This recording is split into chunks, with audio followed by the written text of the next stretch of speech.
Ahora en este ejemplo vamos a trabajar un problema de optimización también, de control óptimo, pero teniendo en cuenta que ahora ya no tenemos una ecuación diferencial, sino un sistema de ecuaciones diferenciales. Entonces el problema nos dice que debemos optimizar nuestra función objetivo, que es j de u.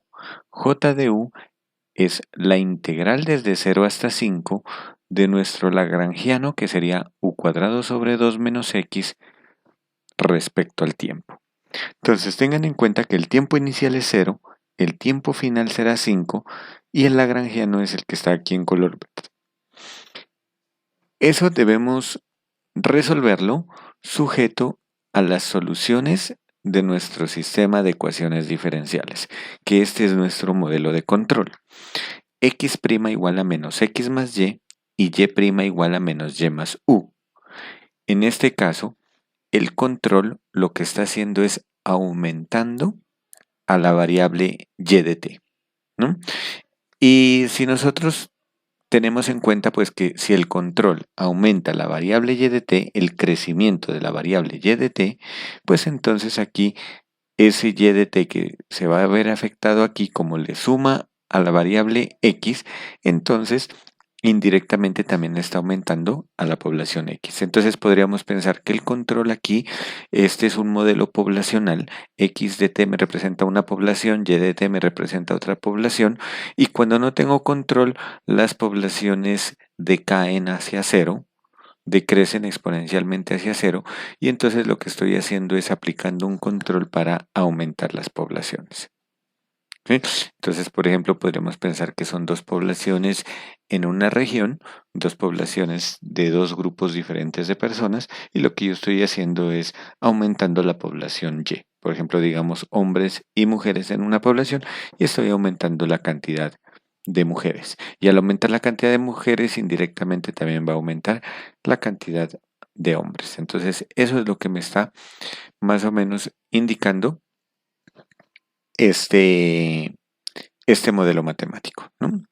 Bueno, ¿qué tenemos en cuenta? Tenemos en cuenta que las condiciones finales para esas variables no nos interesan, las vamos a dejar libres, ¿no? Lo que me interesa es optimizar esa función j de u. Entonces, para ello, pues vamos a seguir el proceso que venimos haciendo. ¿El objetivo cuál es? Voy a resolverlo de manera analítica, como hemos venido resolviendo los anteriores problemas, pero a la hora de codificarlo en MATLAB, ya lo dejaré directamente. Diré cómo se debe programar en MATLAB el código, tal como si ya lo resolvieron el ejercicio que dejé en el video anterior. Y yo voy a mostrar directamente cuál es el resultado que nos debe aparecer con MATLAB. ¿Mm? Muy bien, me interesa que comprendan cómo se resuelve ahora, cómo se plantea el problema de control óptimo cuando no tengo una ecuación diferencial, sino que ya tengo un sistema de ecuaciones diferenciales. Entonces, en nuestro caso, consideremos las variables de estado. Entonces, vamos a considerar nuestras variables de estado, que la voy a llamar X mayúscula. ¿Y quién es X mayúscula? Pues va a ser el vector de variables del sistema, que serían X minúscula y Y minúscula. ¿Mm? Y vamos a considerar la variable lambda, que la variable lambda también va a ser un vector con variables lambda sub 1 y lambda sub 2. Estas variables las vamos a tomar en el espacio vectorial R2. ¿Mm? Y entonces vamos a considerar nuestra función hamiltoniana. Entonces, ¿quién va a ser el hamiltoniano en nuestro caso?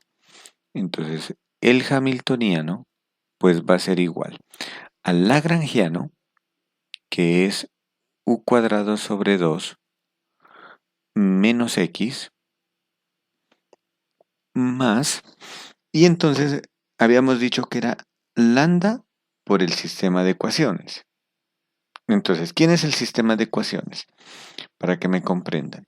El sistema de ecuaciones es x' y' igual a menos x más y menos y más u. Ese es el sistema de ecuaciones. Que este a la vez es x mayúscula prima. Y entonces habíamos dicho que el lagrangiano era lambda por x prima. Pero en este caso no es un producto normal, sino que va a ser un producto punto. Entonces lo que voy a hacer es el producto punto entre lambda, que es lambda 1, lambda 2, con x', que es la parte derecha del sistema de ecuaciones. Entonces, por lo tanto, el producto punto de ellos me va a quedar lambda 1 multiplicada por la primera ecuación diferencial, el lado derecho de la primera ecuación diferencial, más lambda 2 multiplicado por el lado derecho de la segunda ecuación diferencial. Y esa va a ser la definición de nuestra función hamiltoniana, que en este caso la he señalado como h. Entonces, ahora, noten que si yo tengo un sistema de una dimensión más grande, por ejemplo, que tenga x', y', z', entonces este vector x ya no estará en R2, sino que en R3. Y este lambda tendrá tres componentes, lambda 1, lambda 2 y lambda 3. Lambda 1 estará multiplicando al lado derecho de la ecuación diferencial para x, lambda 2 al lado derecho de la ecuación diferencial para y lambda 3 el lado derecho de la ecuación diferencial para z. Y así sucesivamente hasta llegar a la dimensión del sistema que esté trabajando. El procedimiento sigue lo mismo. Entonces, ¿qué es lo primero que tenemos que hallar? Lo primero que tenemos que hacer es derivar h respecto a las variables de estado, que en este caso son dos, x y eso igualar a menos la derivada de lambda prima. Entonces, ¿esto qué nos implica? Pues esto nos implica a nosotros calcular dos derivadas parciales, ¿no? Porque las derivadas de h respecto a x son dos, derivada respecto a x minúscula y la derivada respecto a x mayúscula. Pero tengo que tener en cuenta aquí que la derivada respecto a x minúscula la voy a evaluar a menos lambda 1, porque recuerden que lambda 1 hace referencia a la primera ecuación diferencial. Y la derivada de h respecto a y minúscula la voy a igualar a menos lambda 2'. Perdón, esto es derivado. Entonces, ¿qué nos queda? De la primera nos queda que calculemos la derivada respecto a x. Entonces tenemos, del primer término nos da 0, del segundo término nos daría menos 1, el siguiente término nos queda menos lambda 1, siguiente término nos queda menos lambda 1, del otro término nos quedaría 0 y lo demás es 0 porque no tiene x. Entonces esto nos queda menos lambda 1'. Y de aquí obtenemos un sistema de ecuaciones. Entonces nuestra primera ecuación diferencial va a ser lambda 1' igual, cambio de signo y me quedaría lambda 1 más 1. Y tenemos un PBI con una condición inicial para lambda 1. ¿Qué condición inicial tenemos para lambda 1? Que lambda 1 evaluado en 5 da 0. ¿Por qué razón? Porque el x en 5 es libre. Muy bien. Vamos entonces con el otro. Vamos a mirar qué genera el otro. En el otro tendríamos la derivada de h respecto a y. La voy a ir escribiendo directamente, ustedes pueden comprobar. ¿Qué me queda? Lambda 1 menos lambda 2. Y eso lo debo igualar a menos lambda 2'. Y entonces aquí vamos a obtener otra ecuación diferencial que va a ser lambda 2' es igual a lambda 2 menos lambda 1 y con la condición de frontera que lambda 2 evaluado en 5 es igual a 0. ¿Por qué razón? Porque el y de 5 también es libre. ¿Mm? Eso con las derivadas respecto a x. Vamos ahora a calcular el control óptimo. Entonces, el control óptimo es la derivada de h respecto al control igualado a 0. Entonces, ¿qué nos genera esto? Esto nos genera la ecuación derivada de h respecto a u, nos daría u y nos quedaría más lambda 2 igual a 0. Y si nosotros de aquí despejamos u, entonces obtenemos que u es igual a menos lambda 2. ¿Mm? Entonces tenemos u igual a menos lambda 2. Y por último, vamos a calcular las derivadas parciales del hamiltoniano respecto a las variables lambda, y eso tenemos que igualarlo al sistema de ecuaciones diferenciales. Esto nos genera simplemente, pues entonces este sería h respecto a lambda 1 y lo vamos a igualar a x' y derivamos h respecto a lambda 2 y lo evaluamos y lo igualamos a y'. Entonces, de la primera ecuación nos genera la derivada de h respecto a lambda 1, pues es el lado derecho de la primera ecuación diferencial y eso sería igual a x'. Y de la otra nos quedaría que menos y más u es igual a y'. Esto no es más que tener las siguientes ecuaciones diferenciales. X de prima es igual a y menos x y tenemos la condición inicial que habíamos dado que era x de 0 igual a 0. Y para la otra ecuación diferencial es y' igual a menos y más u con la condición inicial que y de 0 es igual a 1. Entonces, estas ecuaciones, como conclusión, que me salieron ecuaciones diferenciales, las voy a denotar con una numeración. Entonces, vamos a colocar a la primera como la ecuación número 1. Bueno, voy a denotarlas de la siguiente forma. A la ecuación x', vamos a denotarlas. Primera ecuación, segunda ecuación, esta sería la tercera ecuación, esta sería la cuarta ecuación y esta sería la quinta ecuación. Entonces, vamos a tomar la primera ecuación. De la primera ecuación vamos a calcular su solución. Yo me voy a saltar esa parte analítica. Ustedes pueden revisar un libro de ecuaciones diferenciales o ir a mi canal de YouTube en la lista de reproducción de ecuaciones diferenciales y pueden observar que esa es una ecuación diferencial lineal de primer orden y calculan su solución. Yo la voy a escribir directamente para no extender este video mucho. Entonces, vamos a tomar la ecuación número 1. De la ecuación número 1 podemos decir que tenemos la ecuación diferencial lambda 1' menos lambda 1 que es igual a 1, cuya solución general, es, y la solución de esta ecuación les debe dar lambda 1 de t igual a c por e a la t menos 1. ¿Mm?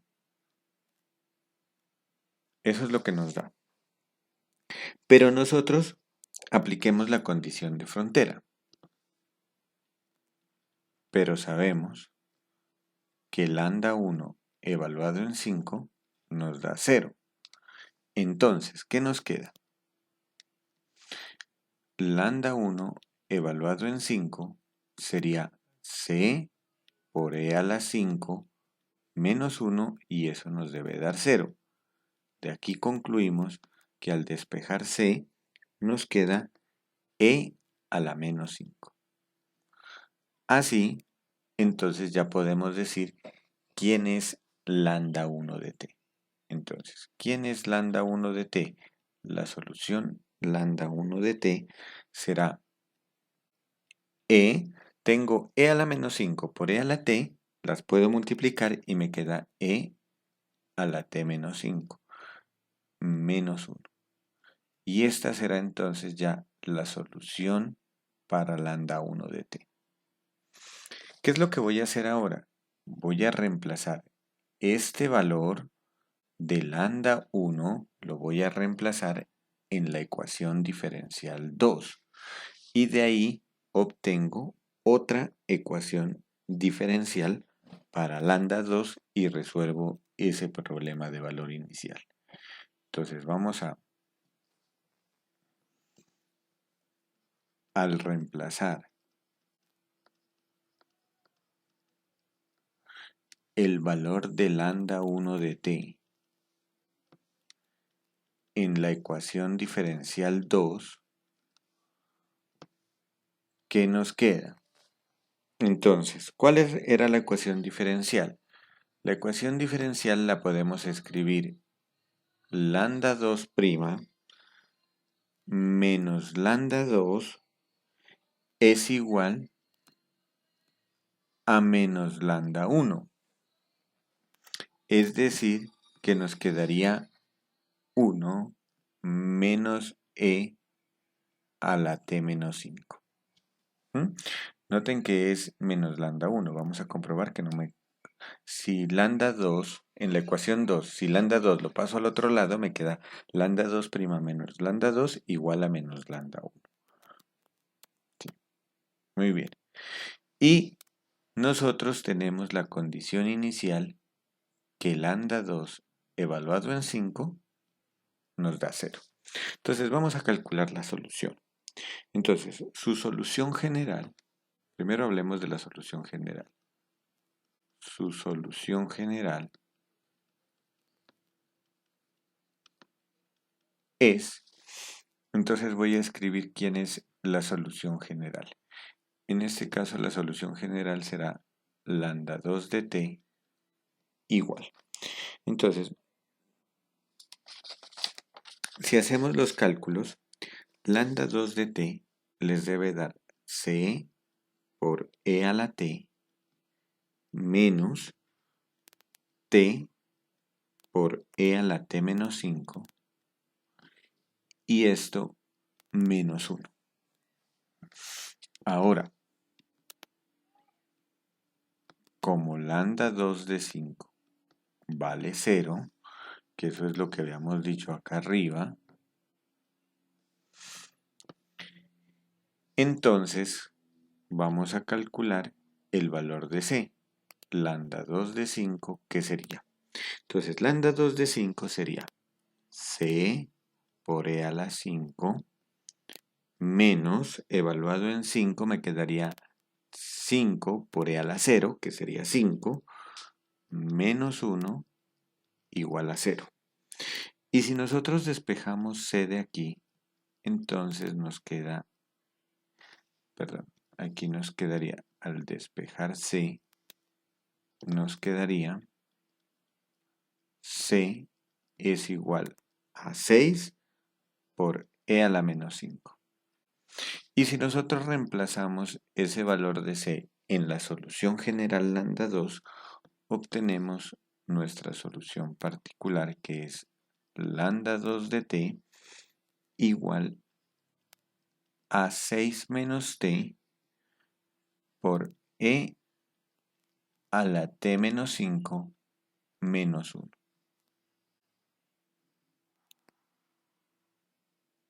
Y esta será nuestra función lambda 2 de t. Ahora, ya tenemos el valor de lambda 1 y de lambda 2. Si nosotros reemplazamos el valor de lambda 2 en la ecuación número 3, obtenemos ya quién es nuestro control óptimo. Entonces vamos a reemplazar. Recuerden que en la ecuación 3 nos dice que u es menos lambda 2. Entonces, al reemplazar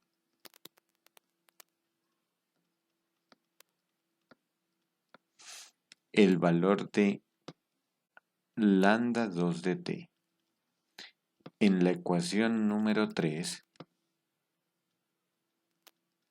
entonces nos queda que u de t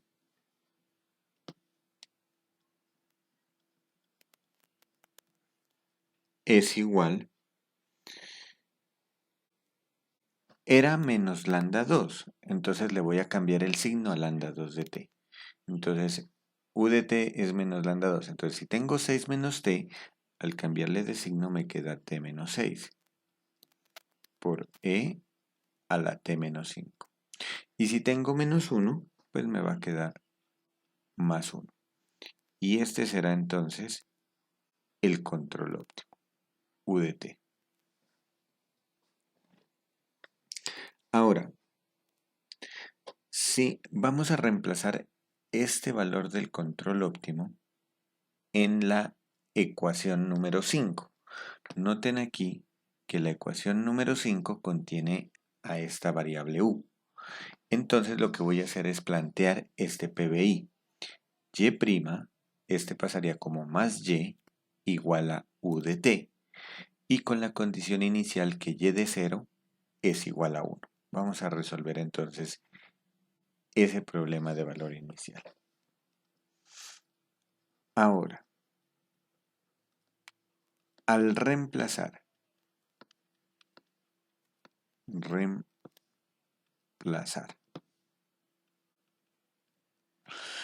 el valor que tiene u de t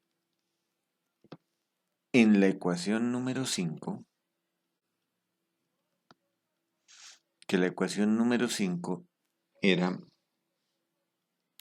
y' más y igual a u, entonces, ¿qué nos queda? Entonces, nos queda que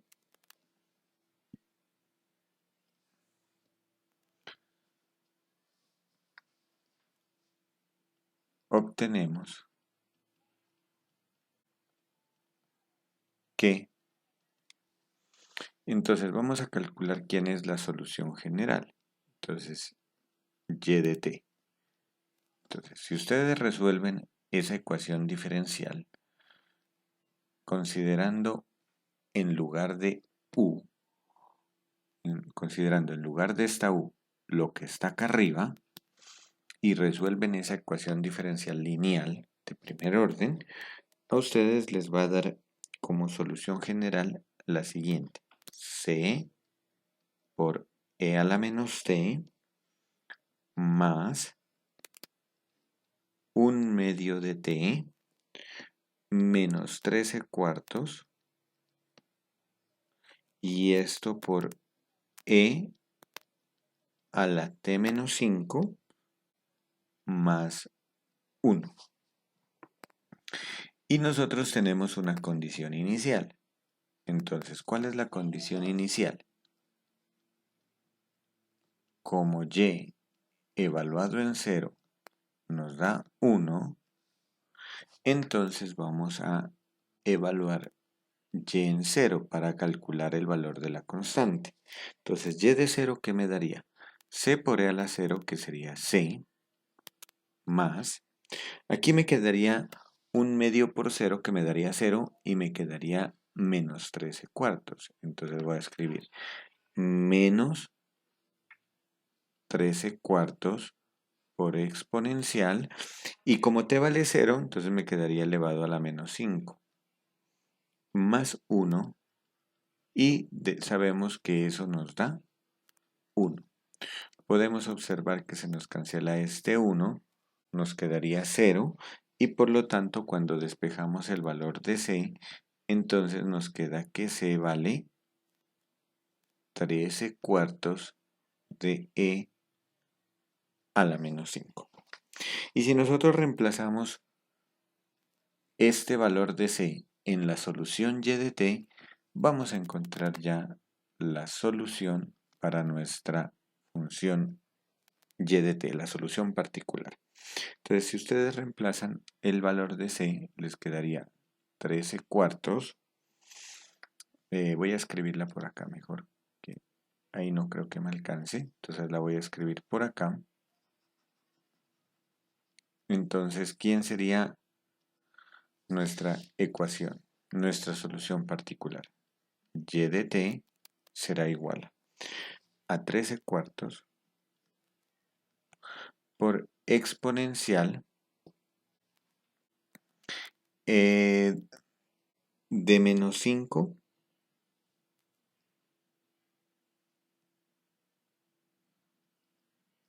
menos t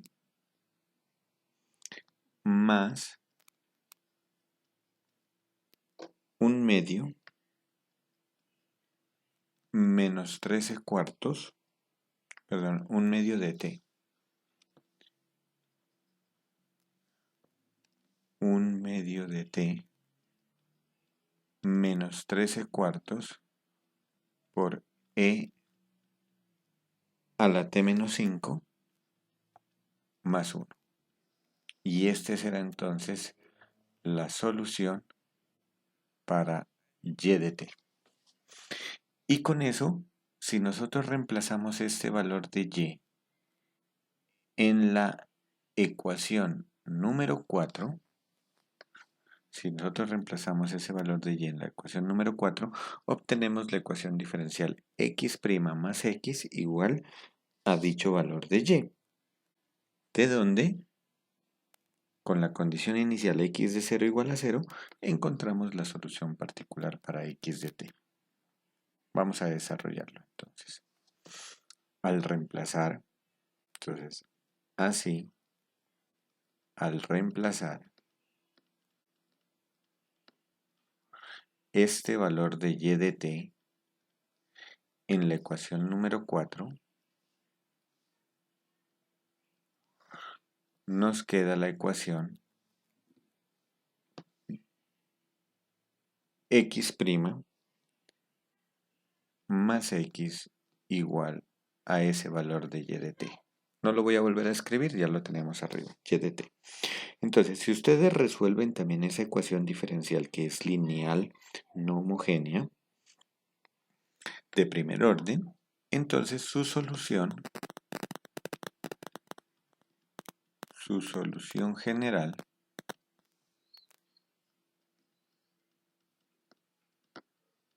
es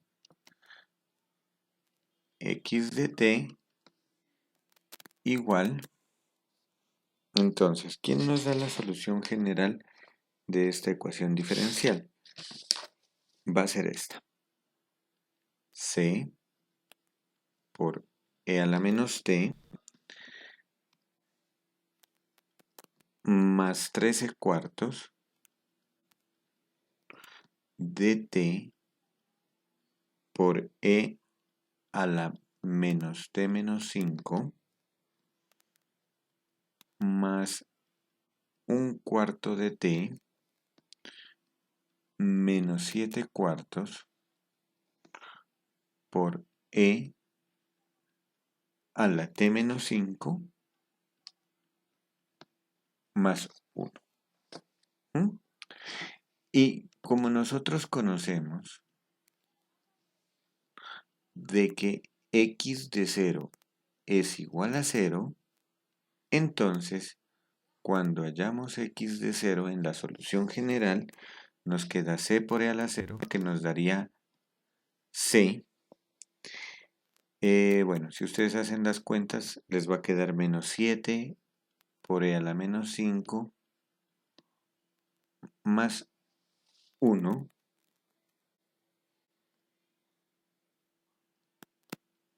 Aquí, menos 7 cuartos, ¿no? A ver, si evalúo en 0 me quedaría c por e a la 0, que sería c. Este segundo término se me elimina, el 13 cuartos, porque estoy evaluando el t en 0.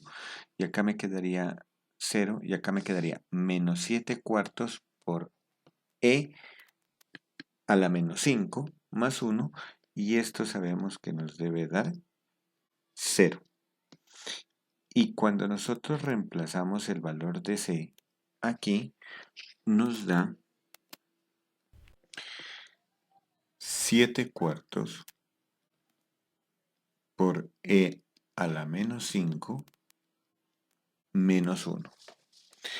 Y si nosotros reemplazamos el valor de c en la solución general, entonces ustedes pueden comprobar que les queda,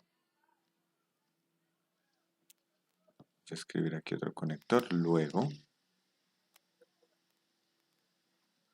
entonces vamos a encontrar quién es x de t, reemplazo en la ecuación que tengo arriba en color azul el valor de c, y me quedaría 7 cuartos por, voy a distribuir el 7 cuartos por e a la menos 5 menos 1 por e a la menos t, entonces me quedaría 7 cuartos por e a la menos 5 por e a la menos t, se sumarían y me quedaría e a la menos t menos 5.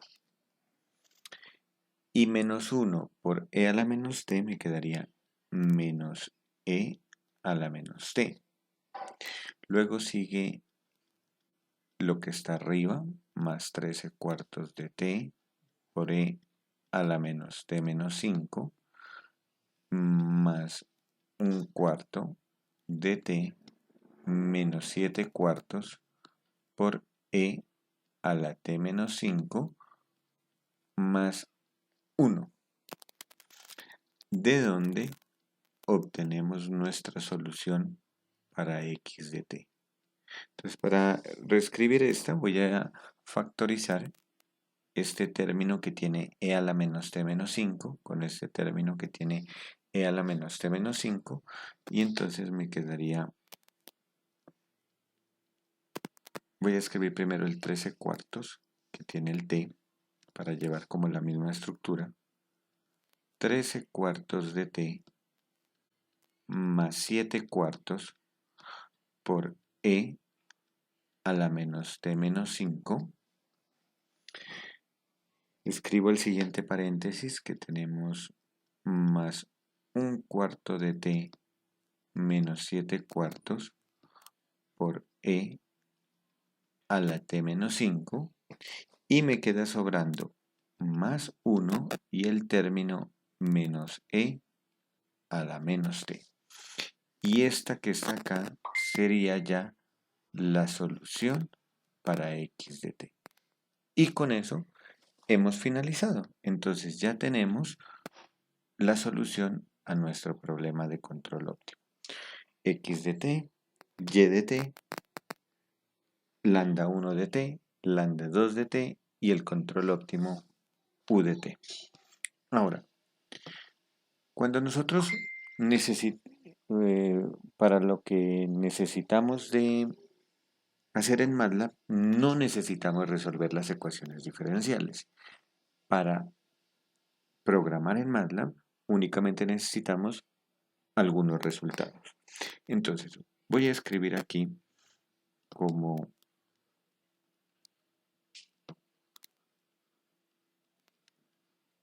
un resumen qué es lo que necesitamos identificar en MATLAB. Entonces, en MATLAB, lo primero que tengo que identificar es quién es el tiempo inicial y cuánto es el tiempo final. Entonces, el tiempo inicial habíamos dicho que era 0 y el tiempo final habíamos dicho que es 5. Vamos a escribir ahora el modelo sin control. Entonces, el modelo sin control es cuando x' es igual a menos x más y y' es igual a menos y más u, pero en este caso u valdría 0. Y tenemos las condiciones iniciales x de 0 igual a 0 y y de 0 igual a 1. Noten que este sería nuestro valor x sub 0 y este sería nuestro valor y sub 0. Y por último, tenemos que escribir el modelo con control óptimo.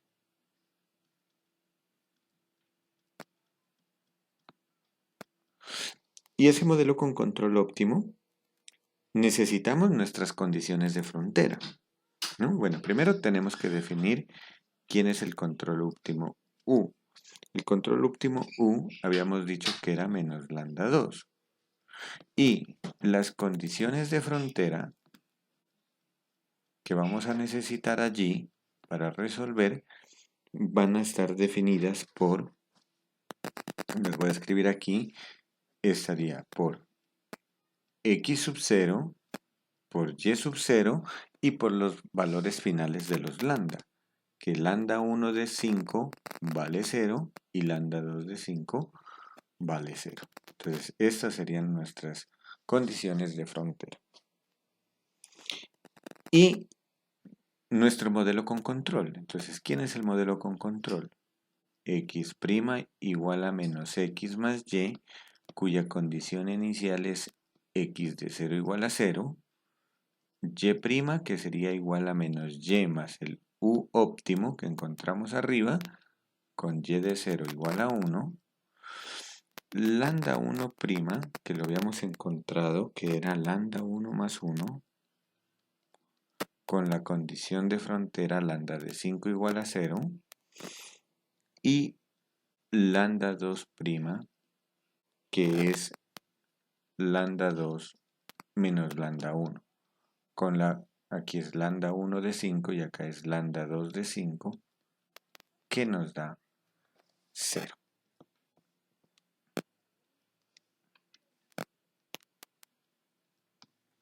Ahora, si nosotros hacemos este código en MATLAB,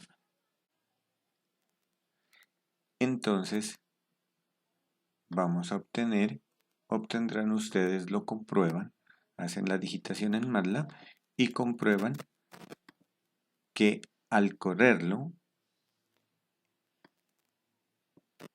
este código, tomando como función global x0, y0, al correrlo nos da la solución que necesitamos. Y entonces, ¿cuál es la solución? Entonces podemos observar aquí en el gráfico. Voy a hacer 3 gráficos. En el gráfico de arriba tengo la solución x de t. La que está en color azul es si no tuviese el control. Entonces la población x crece. Digamos que x es una proporción, entonces crece casi al 40% como punto máximo y luego empieza a decrecer. En cambio, la población y de t, que estaba en el 100%, decrece exponencialmente, pero decrece muy rápido. ¿Qué es lo que hace el control? El control ayuda a que y de t decrezca, pero más lento. Y al decrecer más lento, hace que la población en x crezca más. Su pico no sea casi al 40%, sino que ya llega más o menos como a un 70%, el pico de la población x de t. ¿Cómo debo aplicar el control óptimo? El control óptimo lo debo aplicar de esta forma. Entonces noten que el control óptimo se vuelve 0 casi llegando a los 4. Entonces de aquí pues tenemos que tener en cuenta eso a la hora de aplicar las estrategias de control.